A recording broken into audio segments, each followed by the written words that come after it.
Hey family, welcome back to my channel and welcome back to Happily Unique. तो आज के finally 14th of April and yes, it's my birthday. তো সকালবেলা আমার breakfast হয়ে গেছে। এখন কটা বাজে? এখন হয়তো 11টা মেবি বাজে। তো এটা একটা নতুন ড্রেস আমার।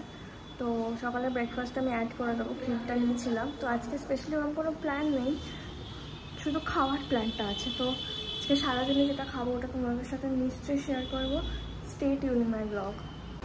তো গাইজ, এটা ব্রেকফাস্ট প্ল্যাটার ছিল, পরোটা, তরকারি আর একটা মিষ্টি। বলো আমার বার্থডে রান্না করে কেমন লাগছে তোমার? খুব সুন্দর লাগছে, খুবই আমি অভিভূত আপ্লুত।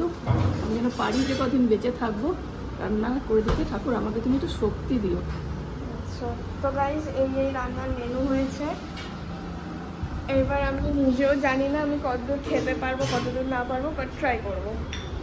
তো গাইজ এখন ফাইনালি বিকাল হয়ে গেছে আর আমি দুপুরবেলা খেয়ে দিয়ে এতটাই টায়ার্ড হয়ে গেছিলাম। হ্যাঁ, সিরিয়াসলি আমি খেয়ে দিয়ে টায়ার্ড হয়ে গেছিলাম। মুখ চোখের অবস্থাও খুবই খারাপ। তো এবার আরেকটু পরে বেরাবো, দেখা যাক কোথায় যাই কী করি। অ্যান্ড দিনটা ভালোই কাটলো।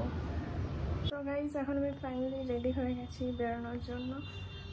বেশি কিছু না, নর্মালি এটা একটা টপ আর জিন্স পরেছি।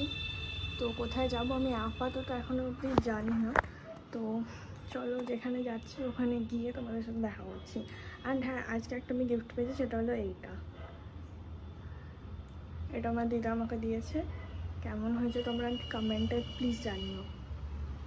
এখানে এটা রেস্টুরেন্টের এনভায়রনমেন্ট ছিল, সেদিনকে মারাত্মক লেভেলের ভিড় ছিল, পুজো মনে হচ্ছিল লিটারেলি। আর আমি এখানে ফুল অন এক্সস্টেড, কারণ আমি 10টায় অর্ডার দিয়েছিলাম আর সেই অর্ডার আস্তে আস্তে 10:30 ক্রস করে ওটা 11টায় অর্ডার এসছে। তো এটাই খাবার ছিল, বেশি খেতেও পারিনি। তো যাই হোক, ব্লগটা ভালো লাগলে একটা লাইক করে